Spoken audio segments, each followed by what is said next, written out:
Puji nama Tuhan, Shalom. Selamat pagi dan selamat bertemu di dalam kasih Tuhan kita Yesus Kristus. Mari saudara, kita akan persiapkan diri kita persiapkan hati kita untuk masuk dalam hadirat Tuhan. Kita akan angkat satu pujian, Ku datang Tuhan dalam hadirat-Mu.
Segala puji dan syukur kami naikkan di hadirat Tuhan untuk kemurahan-Mu yang masih Kau anugerahkan di dalam kehidupan kami pada pagi hari ini, di mana kami boleh menyembah kepada Tuhan, di mana kami boleh merasakan hadirat Tuhan di tengah-tengah ibadah yang masih Tuhan sediakan di dalam kehidupan kami. Dan kami ingin lebih dalam lagi untuk mengenal kepada Tuhan, lebih dalam lagi untuk menikmati hadirat Tuhan. Karena itulah yang menjadi kekuatan kami, itu yang menjadi penghiburan di dalam kehidupan kami di tengah-tengah dunia yang saat ini dilanda dengan berbagai kesulitan. Namun ketika kami datang kepada Tuhan, ketika kami menyembah Tuhan, ketika kami mengagungkan Tuhan, sukacita surgawi boleh ada di dalam kehidupan kami. Terima kasih Tuhan, Engkau hadir di tengah-tengah kami, Kau memberkati ibadah ini mulai dari awal hingga selesainya. Dan dalam kesempatan ini kami menyerahkan untuk hamba-hamba-Mu yang saat ini sudah mempersiapkan diri untuk melayani pekerjaan yang mulia ini, baik leader, singer, pemain musik, ketua LCD, operator penayangan ini. Demikian pula hamba-Mu yang akan menyampaikan kebenaran firman-Mu. Mari Tuhan ikut kuduskan kehidupan kami, supaya kami layak untuk mengemban tugas yang mulia ini. Karena Engkau adalah Allah yang kami layani, adalah Allah yang kudus, dan melalui pengurapan dari Roh-Mu boleh menyertai di dalam pelayanan kami, sehingga pelayanan ini boleh berkenan di hadapan Tuhan dan boleh menjadi berkat bagi sidang jemaat Tuhan. Dalam pekerjaan kuasa kegelapan yang ingin mencoba mengganggu jalannya ibadah ini, bahkan merebut berkat Tuhan yang Tuhan sediakan lewat ibadah ini, kami menyatukan hati bersama jemaat untuk memanggil nama-Mu hanya di dalam nama Tuhan Yesus Kristus. Dalam kuasa-kuasa yang bukan dari Allah, dalam bentuk apapun, kami tolak dan patahkan kuasanya di dalam nama Yesus. Dan bila Roh-Mu yang kudus boleh menguasai hati dan pikiran kami, dan berkat ibadah ini seutuhnya boleh menjadi bagian di dalam kehidupan kami. Tuhan berkati setiap gereja-gereja-Mu yang saat ini sedang mengadakan ibadah yang sama seperti kami lakukan. Bagaimana Tuhan memberkati kami, Tuhan memberkati mereka semuanya akan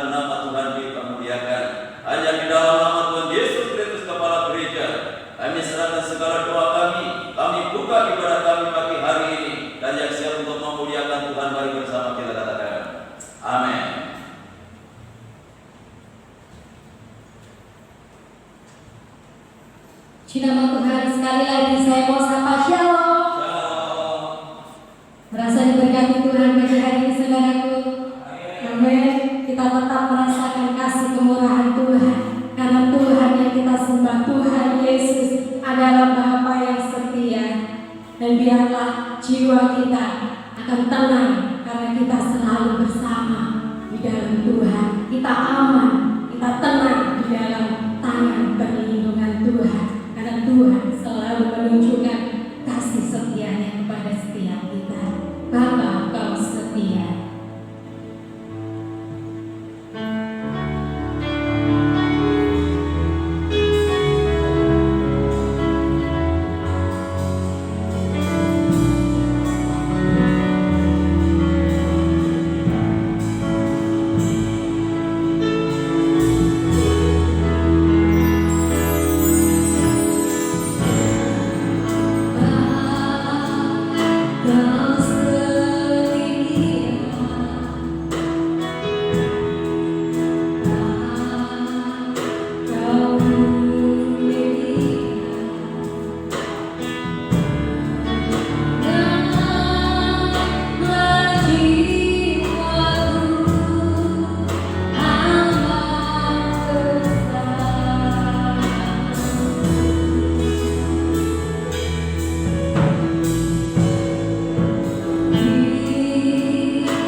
saat hidup kita mengalami jalan yang buntu, kita merasa jalan yang sudah kita tempuh buntu, ingatlah hanya ada satu nama yang mampu memberikan kita kelepasan. Hanya ada satu nama yang bisa memberikan jawaban atas setiap persoalan kita, yaitu nama Yesus. Saat Dia berjalan,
melalui pujian ini semakin meneguhkan keyakinan kami di hadapan Tuhan.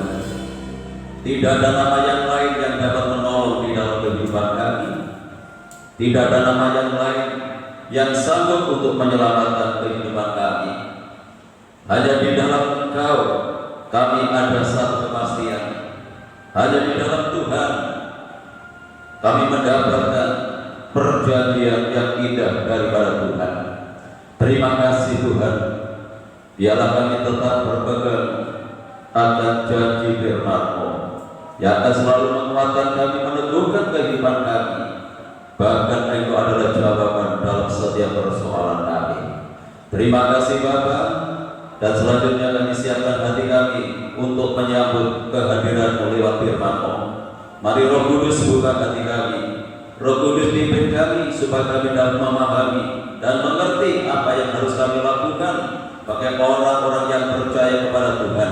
Pakai hamba-Mu sebentar lagi untuk menyampaikan kebenaran ini. Biarlah Tuhan bukan dari keinginan hamba-Mu apa yang kamu sampaikan, tetapi biarlah kehendak Tuhan, kebenaran Tuhan, sehingga pemberitaan firman-Mu boleh menjadi berkat baik kami hamba-Mu yang menyampaikan maupun sidang jemaat Tuhan. Terima kasih Bapa, dalam nama Tuhan Yesus kami berdoa dan ucap syukur, dan kami sambut firman-Mu pagi hari ini. Haleluya. Amin.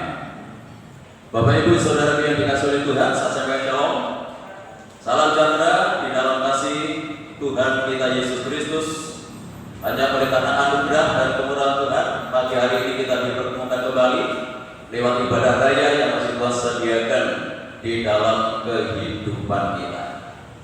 Dan tema kita pada pagi hari ini yaitu tatanan kehidupan baru. Kalau hal ini berkaitan dengan ibadah, kalau tidak ada perubahan pada bulan Juli, minggu yang pertama, kita akan masuk di dalam tatanan ini atau tatanan yang baru ini dalam kaitannya peribadatan kepada Tuhan. Nah, apa yang dimaksud dengan tatanan kehidupan baru? Tatanan baru adalah peraturan atau sistem atau tata tertib yang baru. Nah, untuk masuk ke dalam wilayah ini, kita harus meninggalkan cara hidup kita yang lama atau pola kehidupan kita yang lama. Itu yang harus kita tinggalkan. Dan ini sesuatu yang harus kita jalani, yang berkenaan dengan keselamatan kita sendiri, keselamatan keluarga, maupun keselamatan orang lain. Ketika kita nanti akan masuk tatanan yang baru ini yang berkenaan dengan peribadatan kepada Tuhan, ada beberapa hal yang perlu kita perhatikan. Jadi ketika kita nanti bisa beribadah kembali di gereja, yang pertama, bahwa jemaat tidak bisa 100% semua bisa ikut ibadah dalam satu kegiatan ibadah. Nah, itu sebabnya kita sudah punya rancangan di mana kita nanti mengadakan ibadah 2 kali. Yang pertama jam 7 sampai jam 8.30, dan yang kedua jam 9 sampai jam 10.30. Dan nama-nama ini nanti sudah diatur sedemikian rupa. Nah, untuk hal yang baru ini jemaat harus bisa memahami, harus bisa mengerti kenapa ibadah harus diatur jamnya. Harus ada yang pagi, harus ada yang siang. Ya, karena kita menurut protokol kesehatan ini. Nah, itu sebabnya kalau kita mungkin dapat data pagi, kita tidak bisa pagi, bisa siang, ya monggo. Kalau itu memang ada kegiatan yang tidak bisa ditinggalkan. Ini salah satunya yang harus kita lakukan. Memang ini tidak biasa kita lakukan. Nah, itulah kita harus bisa meninggalkan cara kita yang lama. Dan ini harus kita pahami, ini harus kita mengerti, dan harus kita lakukan seturut kebijakan pemerintah yang ada. Yang kedua, ya setiap kita masuk gereja nanti semua harus pakai masker, semuanya. Nah ini ada biasa kita lakukan. Sebelum masuk gereja kita harus cuci tangan. Setelah itu suhu badan kita harus dicek lebih dahulu. Maksimal itu 37,5 di atas itu kita beribadah di rumah.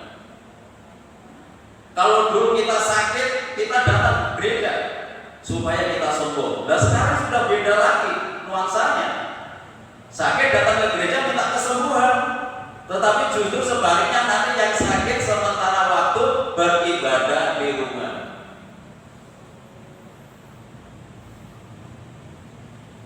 Ini tatanan baru yang berkenaan dengan kegiatan ibadah kita. Nah itu sebabnya kalau nama-nama kita itu nanti ditempatkan di syariah, kita harus taat dengan peraturan ini. Kecuali memang kalau ada kegiatan yang sifatnya tidak bisa ditinggalkan. Karena yang dibolehkan hanya 50% dari kapasitas yang ada. Ya puji Tuhan. Ini tatanan yang baru yang berkenaan dengan kegiatan ibadah kita nanti. Ketika kita sudah diizinkan kembali untuk beribadah dalam berjemaah. Nah sekarang pandangan teologis tentang tatanan yang baru yang harus kita jalani dalam kehidupan kita. Ini sama. Ketika kita ini dibebaskan oleh Tuhan, kita masuk di wilayah ini. Kita masuk di dalam wilayah di mana kita masuk dalam tatanan kehidupan yang baru.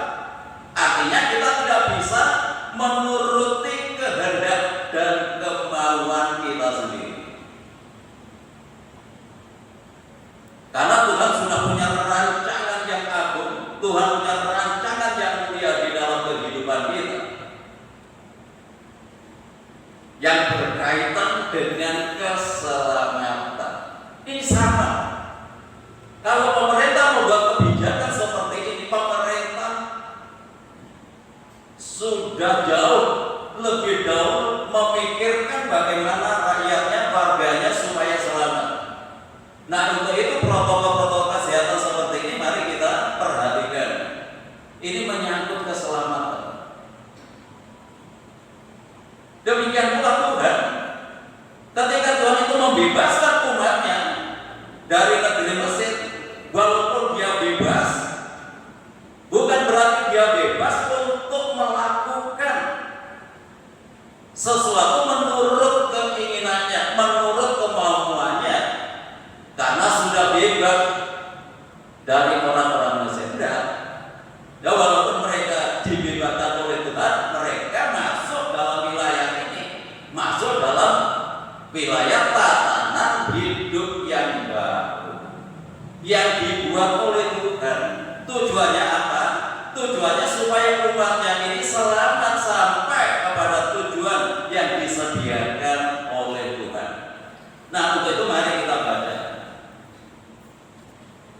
di dalam Keluaran pasal yang ke-13. Keluaran 13 ayat 21. Tuhan berjalan di depan mereka pada siang hari dalam tiang awan untuk menuntun mereka di jalan, dan pada waktu malam dalam tiang api untuk menerangi mereka, sehingga mereka dapat berjalan siang dan malam. Dengan tidak beralih tiang awan itu tetap ada pada siang hari, dan tiang api pada waktu malam di depan bangsa itu. Ini adalah kehadiran Tuhan dalam menuntun, dalam memimpin kehidupan umatnya melewati padang tandus, melewati padang belantara di umat Tuhan ini belum pernah melewatinya. Dibawa untuk masuk di dalam tanah perjanjian. Walaupun mereka sudah dibebaskan oleh Tuhan dari penjajahan orang Mesir, tetapi bukan berarti dia bebas untuk melakukan segala sesuatu. Mereka dituntun, mereka dipimpin, mereka diarahkan, dipimpin langsung oleh Tuhan. Jadi selama tiang awan dan tiang api itu berjalan, gak boleh umat Tuhan berhenti. Atau mungkin dia mengatakan, saya capek, saya lelah, saya bosan berjalan, lalu berhenti, habis. Atau ketika menuntun mereka ke arah utara, gak cocok dengan hatinya, dia pergi ke selatan, habis. Karena padang belantara ini adalah satu tempat ya, yang sangat menakutkan. Di sana banyak binatang buas, belum lagi menghadapi gurun pasir. Banyak bahaya yang harus dilewati oleh umat Tuhan ini. Dan ini sudah diplanning oleh Tuhan, sudah dirancang oleh Tuhan dalam perjalanannya ini. Walaupun ada tempat yang jauh lebih dekat, jalan yang lebih dekat untuk sampai ke tanah Kanaan ini, tapi Tuhan tidak membawa umat ini atau bangsa ini lewat jalan pintas.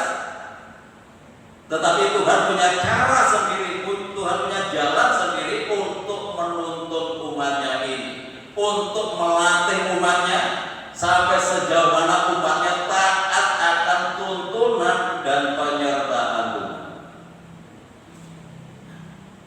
Jadi harus nurut tiang awan dan tiang api. Ini sangat luar biasa. Ya, tuntunan Tuhan, penyertaan Tuhan atas umatnya di tengah-tengah padang tandus.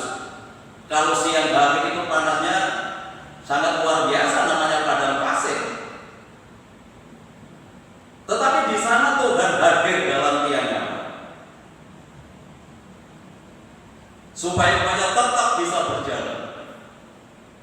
Kalau malam hari, kalau sekarang banyak listrik, banyak lampu, kalau saat itu di padang belum gelap gulita, tetapi Tuhan hadir dalam tiang awan. Ini sangat luar biasa penyertaan Tuhan. Siang malam terus berjalan sesuai dengan tuntunan Tuhan.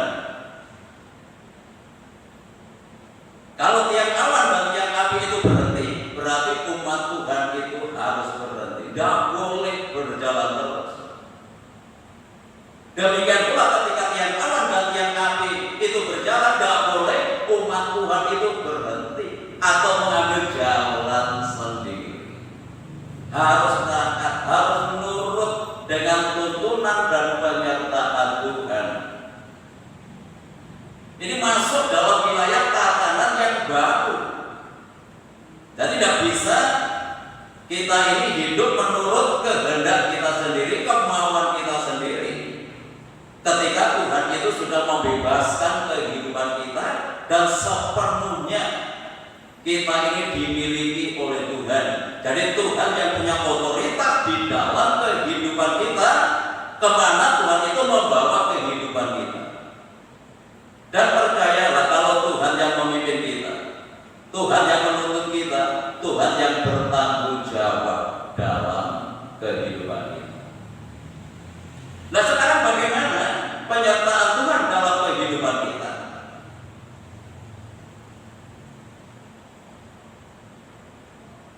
Lewat firman Tuhan dan lewat kuasa Roh Kudus yang akan menuntut kehidupan kita sekarang ini. Firman Tuhan mengatakan, firman-Mu itu adalah pelita bagi kakiku dan terang bagi jalanku. Jadi kita tidak bisa hidup menurut kebenaran kita sendiri. Menurut saya yang benar seperti ini, tidak bisa lagi. Kita harus taat, kita harus tunduk atas otoritas daripada Tuhan lewat firman-Nya. Walaupun kita sudah bebas memang, dimerdekakan oleh Tuhan. Tetapi tidak bisa kita melakukan sesuatu menurut kemauan dan kesenangan kita sendiri. Kita harus menurut tuntunan dan pimpinan Tuhan yang pertama lewat firman Tuhan.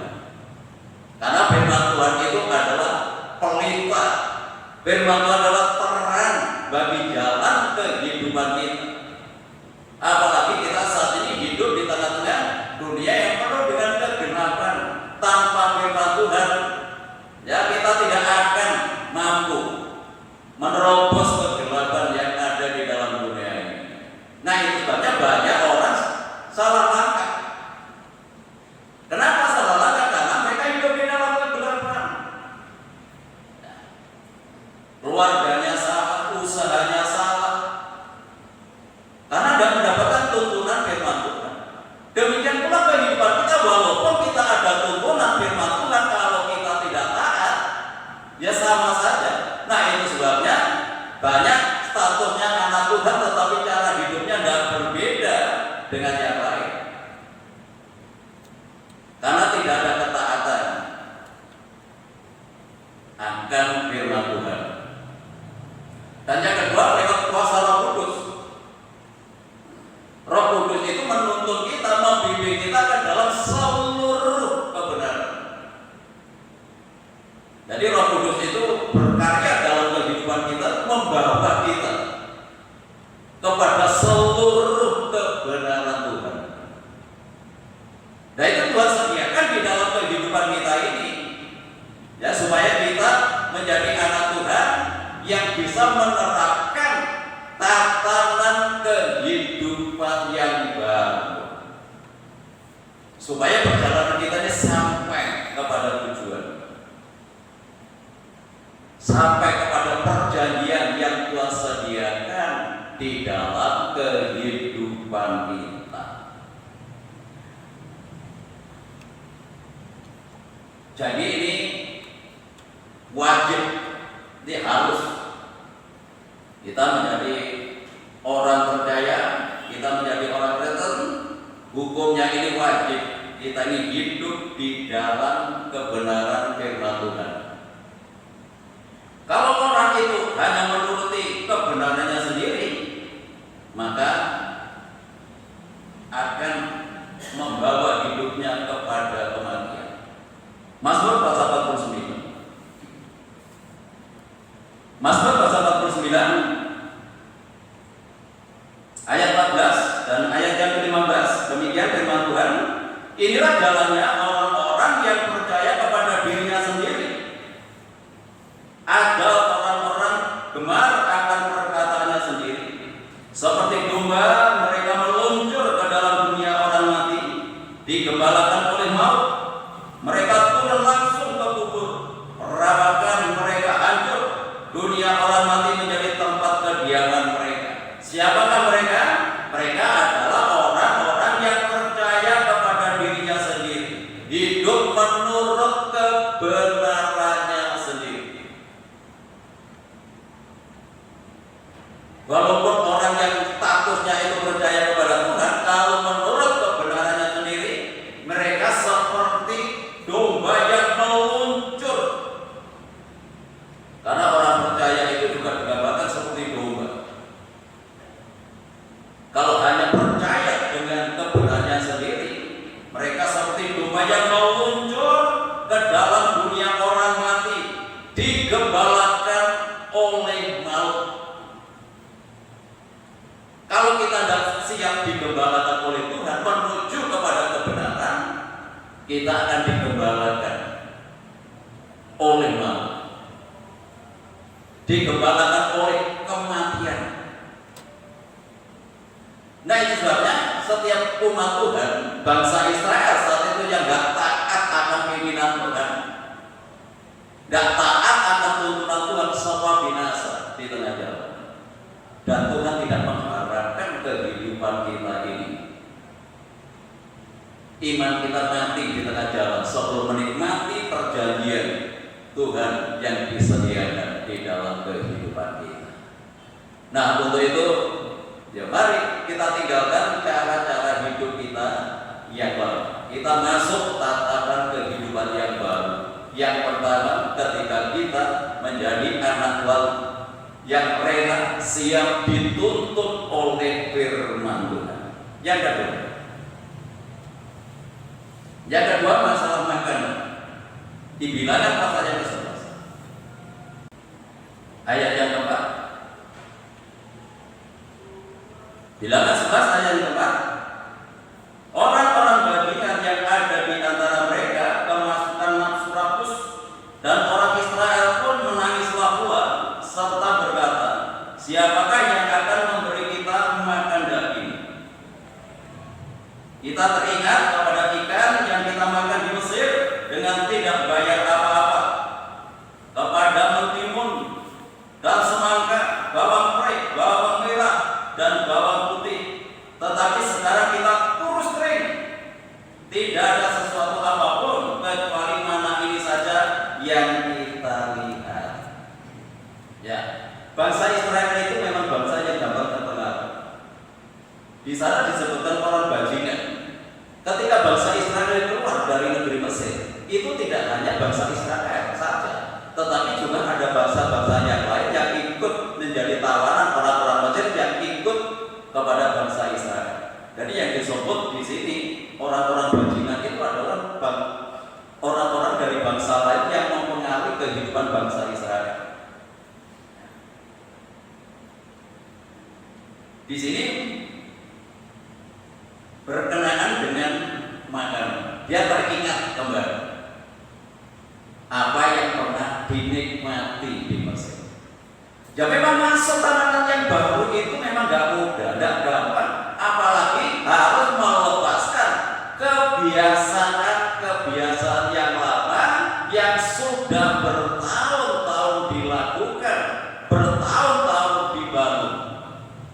Jadi gak mudah untuk melepaskan ini dan masuk dalam wilayah yang baru yang dibuat oleh Tuhan. Yang pertama itu Tuhan tidak bisa menuruti kehendak sendiri. Yang kedua ini berbicara masalah makanan.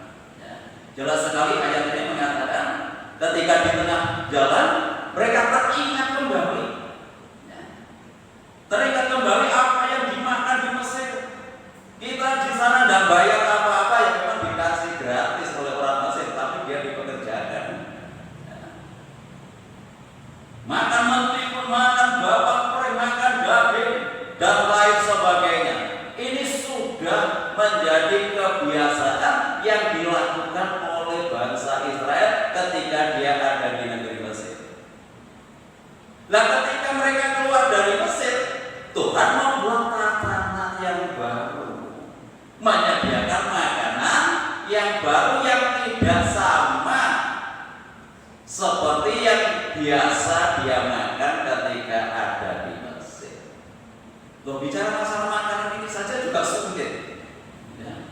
Juga gak modal kalau kita sudah terbiasa, ya, makan makanan yang enak. Nah, sekarang sudah mulai semua dibatasi, ya, misalkan seperti itu. Ini kan susah untuk masuk ke wilayah ini, masuk daerah ini. Demikian bangsa Israel saat itu ketika dia teringat makanan yang ada di Mesir, dia menyatakan bosan dengan apa yang disediakan Tuhan. Setiap hari hanya ketemu mana. Tapi justru itu yang menyelamatkan kehidupannya.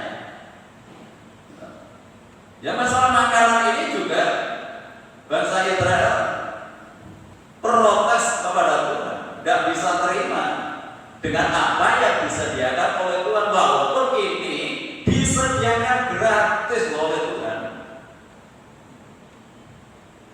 Dan dia tidak akan pernah menemukan makanan di padang gurun ini. Seharusnya dia bersyukur kepada Tuhan dengan apa yang sudah disediakan oleh Tuhan. Nah, itu ada di tengah-tengah kondisi seperti ini, teringat dulu, nah, saya bisa ini, saya bisa itu, saya bisa beli ini, bisa beli itu.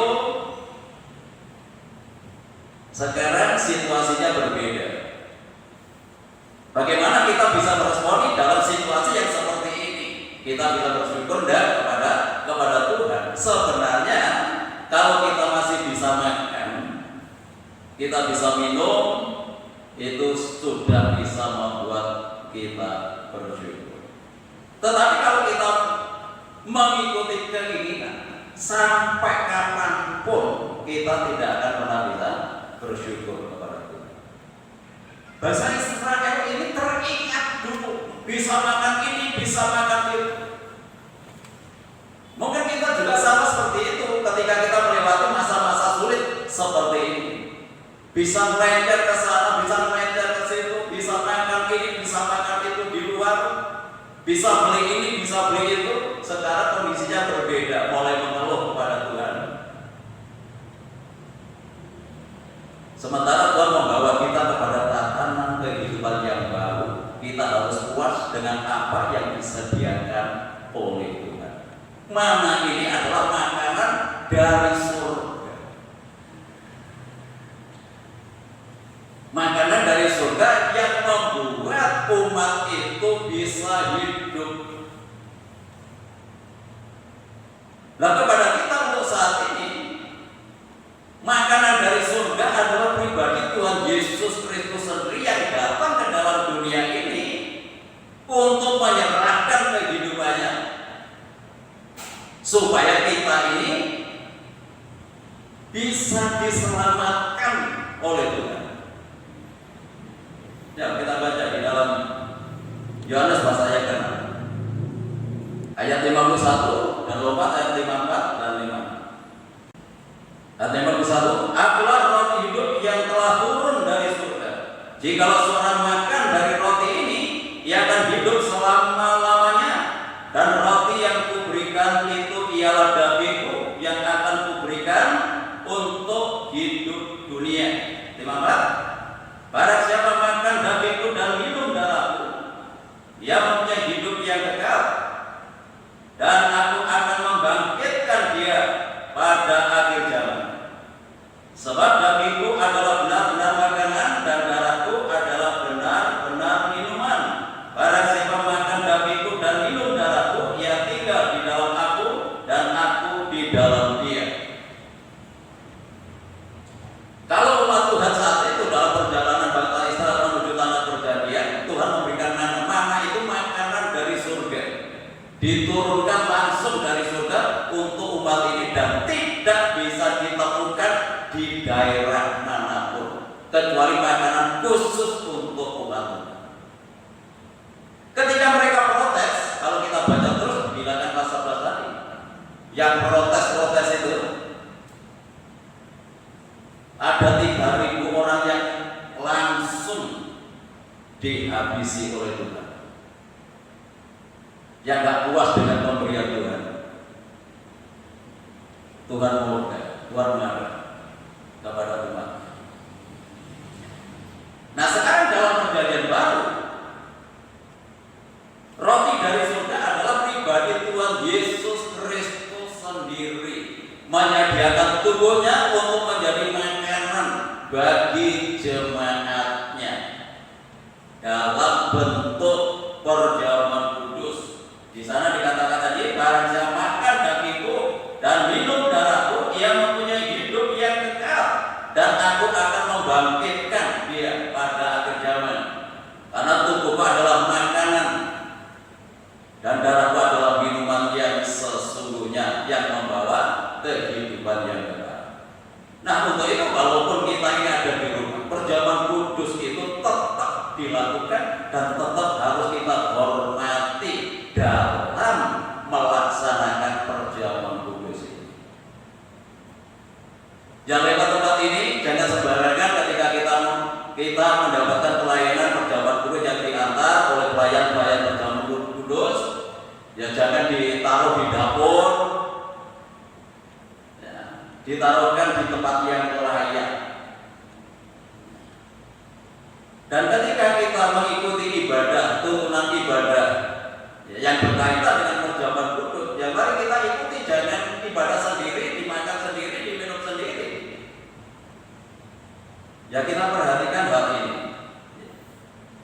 Ya kita hormati pengorbanan Tuhan di atas kayu salib. Karena itu adalah benar-benar makanan dan benar-benar minuman yang membawa kehidupan kita kepada kehidupan yang kekal. Dan memang banyak orang yang belum memahami nilai dari perjamuan kudus ini. Kalau kita baca seterusnya, ketika Tuhan memaparkan akan hal ini, kalau tubuhnya benar-benar makanan dan darahnya adalah benar-benar minuman, banyak orang yang meninggalkan Tuhan dan mengatakan perkataannya itu keras. Kenapa? Karena orientasinya mengikut Tuhan bukan kepada makanan yang rohani ini, tetapi kepada makanan yang jasmani. Sama seperti bangsa Israel saat itu, ketika disediakan mana bosan, dan tidak artinya tidak menghargai, tidak menghormati apa yang Tuhan sediakan untuk keselamatan mereka. Demikian pula kita saat ini. Dalam melaksanakan perjamuan kudus, nanti kita lakukan pada hari Rebo. Ya, Rebo itu ibadah kita PA disertai dengan perjamuan kudus. Mari kita lakukan dengan segenap hati kita dan penuh dengan penghormatan kepada Tuhan. Ya, karena Tuhan begitu mulia, begitu agung, mau turun ke dalam dunia menyediakan tubuhnya untuk kehidupan kita. Ya, jangan seperti orang-orang ya yang ada di dalam Injil Yohanes pasal yang ke-6, mereka meninggalkan Tuhan karena perkataannya dianggap keras oleh mereka. Mereka nggak bisa menerima ini. Ya, supaya kita tetap menjadi anak-anak Tuhan yang tetap setia kepada Tuhan. Jadi ini tantangan kehidupan yang baru yang menjadi makanan kehidupan kita. Setelah kita percaya kepada Tuhan, orientasi kehidupan kita tidak hanya kepada makanan-makanan yang jasmani, tetapi makanan yang rohani. Yang berbicara masalah persekutuan dengan tubuh dan darah Tuhan. Yang terakhir, ketika yang terakhir masalah penyembah. Jadi yang pertama ini tuntunan Tuhan lewat firman dan rohnya. Yang kedua masalah makanan, yaitu tubuh dan darahnya. Yang ketiga masalah penyembahan kita kepada Tuhan. Keluaran pasal 32. Mulai ayat yang kedua. Lalu berkatalah Harun kepada mereka, tanggalkanlah anting-anting emas yang ada pada telinga istrimu, anakmu laki-laki dan perempuan, dan bawalah semuanya kepadamu. Lalu seluruh bangsa itu menanggalkan anting-anting emas yang ada pada telinga mereka dan membawanya kepada Harun. Diterimanya itu dari tangan mereka, dibentuknya dengan pahat dan dibuatnya daripadanya anak lembu tuangan. Kemudian berkatalah mereka, hai Israel, inilah Allahmu yang telah menuntut engkau keluar dari tanah Mesir. Ketika Harun melihat itu, didirikannya mezbah di depan anak lembu itu. Berserulah Harun katanya, besok hari raya bagi Tuhan, dan keesokan harinya pagi-pagi, maka mereka mempersembahkan korban bakaran dan korban keselamatan. Sesudah itu duduklah bangsa itu untuk makan dan minum, kemudian bangunlah mereka dan bersukaria. Ya, ketika dalam masalah penyembahan, mengapa bangsa Israel ini melakukan seperti ini? Ketika dia tidak sabar, ya menunggu Musa ya, untuk menghadap kepada Tuhan di atas gunung Sinai. Ya, mereka tidak sabar, lalu mereka menuntut kepada Harun supaya membuatkan Allah lain yang menuntun mereka dari Mesir.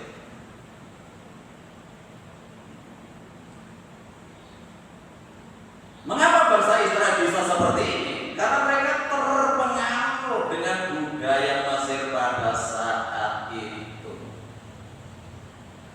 Dia di negeri Mesir itu selama 430 tahun.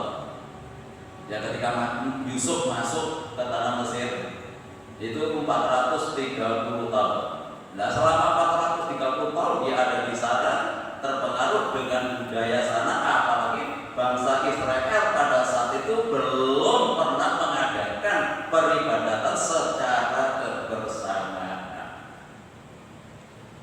Jadi mereka hanya melihat bagaimana orang-orang Mesir ini menyembah kepada dewanya. Nah, ketika orang-orang Israel dikeluarkan dari negeri Mesir, kebiasaan-kebiasaan yang dia lihat itu diterapkan dalam perjalanannya menuju tanah perjanjian. Dia tidak sabar menunggu Musa. Ya, saya heran juga kepada Harun ini, yang seharusnya Harun ini bisa menasihati, bisa mengarahkan, apalagi dia sebagai seorang imam malah menuruti bangsa Israel untuk membuat patung lembu emas, anak lembu emas ini. Kalau masalah penyembahan, bangsa Israel sangat getol sekali. Walaupun anting-antingnya, anaknya, istrinya harus ditanggalkan, mereka rela untuk masalah penyembahan. Sebenarnya kalau kita memperhatikan dalam pasal 25 itu, Tuhan itu sudah berbicara kepada Musa untuk membuat tabernakel, di mana umat Tuhan saat itu harus untuk beribadah kepada Tuhan. Dan memang inilah tujuannya, untuk membebaskan bangsa Israel ini dari negeri Mesir. Tujuannya supaya mereka bisa beribadah kepada Tuhan. Dan emas-emas yang mereka miliki itu oleh karena anugerah Tuhan, kemurahan Tuhan, bukan hasil kerjanya.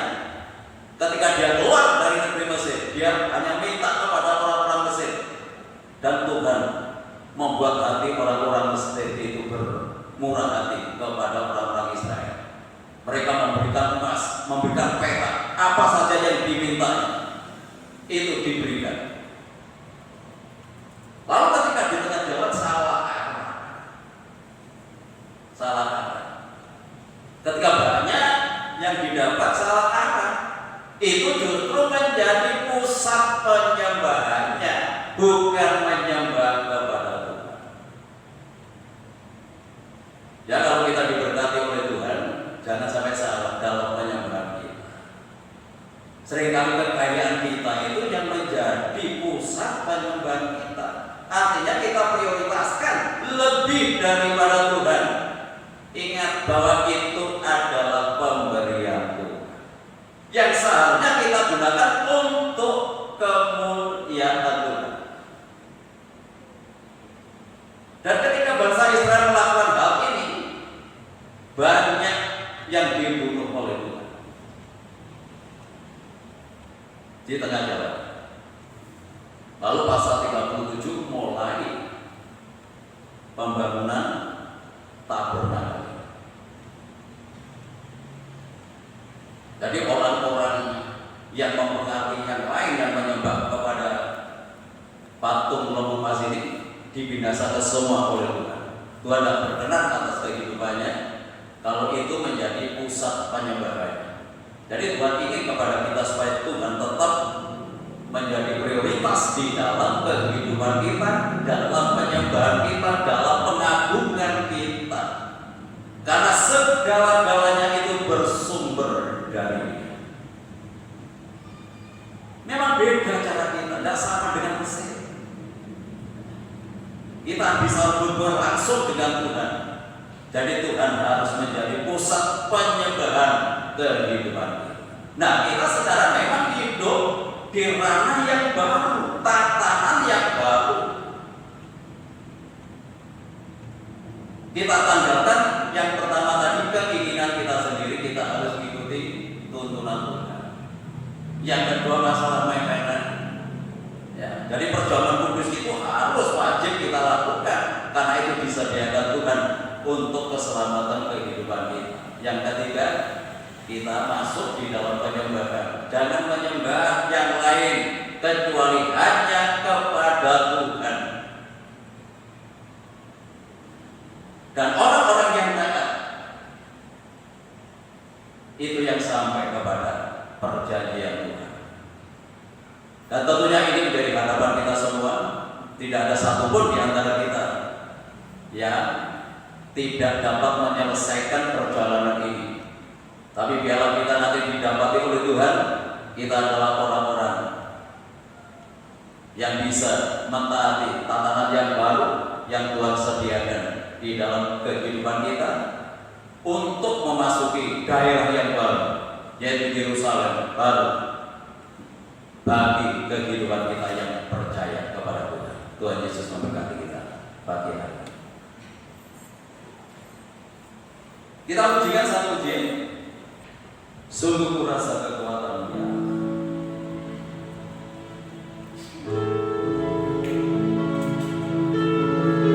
Yang amat ya.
Kami bersyukur pada pagi hari ini Tuhan untuk kebenaran firman-Mu yang sudah Engkau nyatakan di dalam kehidupan kami, yang membawa kehidupan kami masuki tatanan kehidupan yang baru yang Tuhan adakan di dalam kehidupan kami. Mari Roh Kudus untuk memberikan kekuatan dan kemampuan kehidupan kami untuk meninggalkan cara-cara kehidupan kami yang lama, yang tidak sesuai dengan kehendak-Mu, ajari kami menjadi anak-anakmu yang taat untuk masuk wilayah ini, supaya kami menjadi anak-anak Tuhan yang boleh menyenangkan hati Tuhan. Terima kasih Bapa, ampuni segala dosa, kesalahan, kekurangan, kelemahan kami. Kalau selama ini kami memakai kebenaran kami sendiri, kami hanya berorientasi kepada apa yang kami miliki, hati kami tidak berorientasi untuk memprioritaskan Tuhan di dalam kehidupan kami. Namun lewat kebenaran firman-Mu yang menerangi hati kami, yang menerangi pikiran kami, dan boleh mengubah konsep kehidupan kami yang tidak sejalan dengan kehendak daripada Tuhan. Dan biarlah kami punya komitmen saat ini ya Tuhan, kami siap untuk melakukan apa yang Tuhan ingini di dalam kehidupan kami, dan kami ingin belajar terus untuk hidup berkenan di hadapan Tuhan. Terima kasih Bapak, terima kasih. Dalam nama Tuhan Yesus kami berdoa dan jawab syukur. Haleluya. Amin. Silakan duduk kembali. Bapak Ibu Saudara yang dikasihi Tuhan, beberapa hal yang perlu kita perhatikan. Yang pertama berkaitan dengan kegiatan ibadah hari Senin, ibadah doa jam 17.30, hari Selasa ibadah kaum wanita jam 17.30, hari Rabu ibadah PA jam 18. Semuanya dilakukan di rumah lewat tuntunan YouTube Bukit Sion. Dan ibadah hari Rabu akan disertai dengan perjamuan kudus. Untuk itu, untuk pelayan-pelayan perjamuan kudus dimohon dengan hormat hari Selasa jam 7 kumpul di gereja. Dan hari ini gereja dibuka jam 8.30 sampai jam 10, memberikan kesempatan bagi sidang jemaat yang ingin memberikan persembahannya kepada Tuhan. Tidak ada pengunjung lain, saya undang semua untuk bangkit berdiri. Kita akhiri pada kita pagi hari ini dengan pujian Mulialah Nama Tuhan.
Segala puji dan syukur kami naikkan di hadapan Tuhan untuk pimpinan dan penyertaan-Mu, bahkan berkat-Mu yang sudah Engkau nyatakan lewat ibadah kami pagi hari ini, mulai dari awal hingga selesainya. Selanjutnya kami menyerahkan untuk Ibu Gembala, untuk Ibu Sudarmiasih, untuk Ibu Yaya, untuk Bapak Budi. Demikian pula kami serahkan untuk Ibu Veronica, untuk Bapak Edi Susanto ke dalam tangan-Mu. Biarlah Tuhan Engkau nyatakan kuasa-Mu untuk memulihkan kondisi Bapak Ibu kami ini. Kami percaya kuasa Tuhan tidak pernah berubah, dulu hari ini, bahkan selamanya bagi orang yang percaya kepada Tuhan. Untuk itu mari Tuhan turunkan tangan kuasa-Mu, jamah mereka yang sakit di dalam nama Yesus Kristus, yang sakit disembuhkan, yang sakit dipulihkan. Kuasa bila Tuhan Yesus sanggup memberikan pertolongan. Bapak Ibu kami yang sudah berusia lanjut, biarlah Tuhan tetap anugerahi dengan kekuatan dan kesehatan. Rencana perbaikan tempatan parkir tetap dalam tangan kami serahkan. Tuhan akan melengkapi semua persiapan kami. Kami percaya Tuhan tidak akan meninggalkan kami, karena semuanya ini kami lakukan bukan hanya untuk kemuliaan Tuhan. Hamba-hamba yang sudah melayani pekerjaanmu pagi hari ini, Tuhan memberkati mereka semuanya, bahkan semakin memperindah pelayanannya di hari-hari yang akan datang. Kami menyerahkan lingkungan kami, kota kami, bangsa dan negara kami, Tuhan berkati dengan ketenangan, kedamaian dan kesejahteraan. Kami serahkan bahwa Presiden bersama wakil dan jajarannya, demikian pula pemerintah yang ada di tingkat daerah, supaya ada keseharian di dalam mengambil kebijakan jarak khusus di dalam menghentikan penularan COVID-19 saat ini. Demikian pula kami menyerahkan Tuhan untuk tim medis, kami serahkan TNI Polri maupun para sukarelawan yang menyerahkan hidupnya menangani saudara-saudara kami yang terdampak COVID-19 ini, supaya lewat pertolongan Tuhan yang sakit disembuhkan dan penularan tidak ada lagi di tengah-tengah bangsa dan negara kami. Kami berdoa untuk setiap masyarakat supaya memperhatikan protokol kesehatan untuk menyelamatkan dirinya sendiri, keluarganya maupun orang lain. Terima kasih Tuhan. Pada akhirnya kami serahkan seluruh sidang jemaat ke dalam tangan-Mu, baik yang ada di dalam kota maupun yang ada di luar kota. Tuhan jaga, lindungi, Tuhan sertai, Tuhan tuntun bimbing mereka supaya menjadi anak-anak-Mu yang setia dan mengasihi Tuhan, takut akan Tuhan. Cara khusus tidak ada saudara-saudara kami yang tertular COVID-19 ini. Oleh karena perlindungan Tuhan, berkati rumah tangganya, keluarganya dengan ketenangan, kedamaian dan kesejahteraan. Kalau usaha pekerjaan bukan tanggung jawab yang mereka lakukan, Tuhan buat berhasil dan beruntung. Peliharakan mereka semua dalam kasih-Mu, sehingga tidak ada satu keluarga pun yang hidup di dalam kekurangan. Anak-anak yang masih duduk di bangku sekolah yang akan melanjutkan ke jenjang lebih tinggi, kiranya Tuhan juga buka jalan dan menyediakan semua biaya yang diperlukan. Terima kasih Tuhan bagi sidang jemaat-Mu yang memberikan persembahannya, mengembalikan perpuluhannya. Tuhan kembalikan berlipat kali ganda sesuai dengan janji firman-Mu yang belum melakukan. Biarlah Tuhan juga berkati supaya mereka berbuat demikian. Terima kasih Tuhan. Bapak Ibu Saudaraku yang dikasihi oleh Tuhan, sekarang terimalah berkat damai sejahtera dari Allah Bapa, kasih karunia-Nya dari Tuhan Yesus Kristus, dan lewat persekutuan Roh-Nya yang kudus menyertai dan berkati kita mulai pagi hari ini sampai Maranatha, Tuhan Yesus datang kembali. Dalam nama Tuhan Yesus kami berdoa dan ucap syukur. Yang diberkati Tuhan, mari bersama